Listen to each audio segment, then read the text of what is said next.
Magandang araw po sa ating lahat, no? Mga OFW doon sa Europa. Yung mga nani doon. Hindi daw magpapadala. Zero remittance daw. Isang linggo. Kasi para kayo mga tuklo. Padala? Hindi ako naniniwala sinong politikong o sinong tantunik na professional na nagsabing OFW lang ang nagsasalba sa ekonomiya ng Pilipinas. Isang malaking katarantaduhan yun. Saan nyo nakuha yun? Saan nyo nakuha yung facts na yun, ha? Ha? Eh, minsan nga lang sila magpadala. Ilang libo ba ang sa Europa, yung mga OFW? Ha? Insulto naman sa mga taxpayer dito sa Pilipinas. Tangagis kayo. Sa Malacanang, huwag kayong pabuli sa mga... Hindi kaya magsigutom sila yung mga pamilya nila dito. Ewan ko kung totoo ba sila nagpapadala o ano. Kalukuhan yun. Sa malaking kaululan yun. Tatanggalin ko sa lahat ng tabloid sa Pilipinas na pinapalandakan. Yan ang fake news. Ano? Yung pinagkakalandakan natin na OFW ang bumubuhay sa Pilipinas, sa ekonomiya ng Pilipinas. Ulul! Minsan nga lang sila magpadala. Hindi mo pasabihan. Ha? Akala mo sila lang yung hirap na hirap. Parehas tayong hirap na hirap dito, mga tantonik. Ha? Huwag yung pabuli, sabihin nyo. Di mo kayo mapadala. Nahon ang bawat... Sa inyo ba araw-araw nagpapadala mga hayop na yan? Tangina nyo, pare-parehas lang tayong pare-parehas lang tayong napapagod. Pare-parehas lang tayong kumakayod. Pare-parehas lang tayo nagbabayad ng tax, mga ulul. Zero remittance, ulul. Kahit pa na isang taon. Mga gunggong. Share nyo to kung para malaman ng mga OFW yung mga kamag-anak ninyo. Kala nyo, kayong bumubuhay sa amin, mga ulul. Kayong ganun. Saan lang kayo magpadala? Araw-araw ba kayo nagpapadala? Tangin nyo. Gago!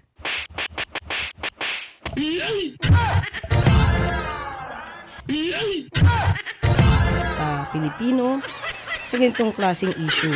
Sana po ay malaman din po nila na ang pamahalaan at ng gobyerno ay tumutupad lamang sa ating batas. Gusto siguro nila maging presidente ba siya, no? Tigong. Inang yan. Tanda na kayong tao, tigilan nyo ng tao, matanda na, kawawa naman sa kabubuyo nyo. At may mga Pilipino rin naman po na nagreklamo, nag-file ng complaint laban sa dating Pangulong Duterte. Dami. Sana'y maging patas din po sila sa kanilang Nandiyan kayo sa Europa. Ha? Palibas, di kayo nakagabiyado. Ha?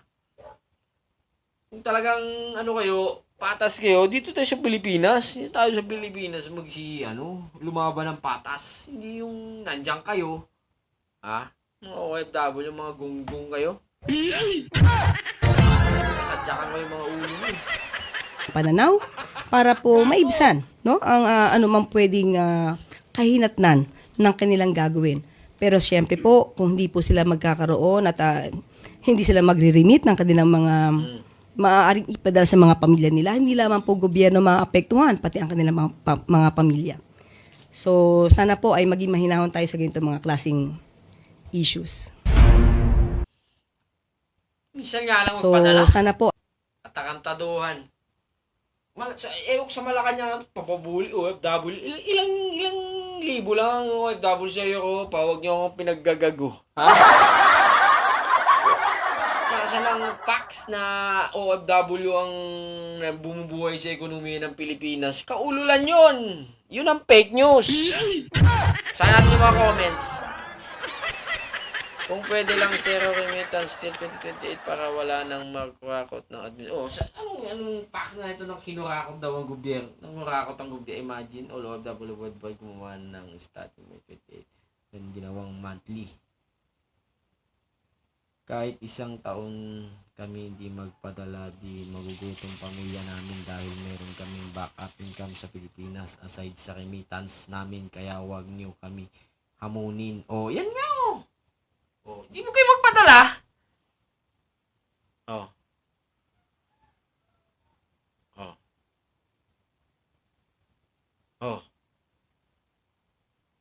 Kaya nga eh. Ayun na nga eh. Ito mga Po ay gunggong maging ng mahinahon mga tayo sa ganito OFW, mga klaseng mga issues. bugok kayo. Oo nga eh. Huwag kayong magpadala. Diba? Inahamon ko lahat ng OFW. Putang Of course, ama mas kayo. gugustuhin po natin. Huwag kayong magpadala. Kaya namin magbuhay dito sa Pilipinas nang wala ang remittance ninyo.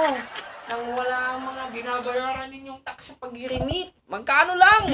Nagpadala ka 5,000, putang inang, kaltas na yun 100. Paano masabi ng gobyerno nung ito na ang tanging bubuhay sa Pilipinas, ekonomiya ng Pilipinas, sa mga OFW, mga gonggong.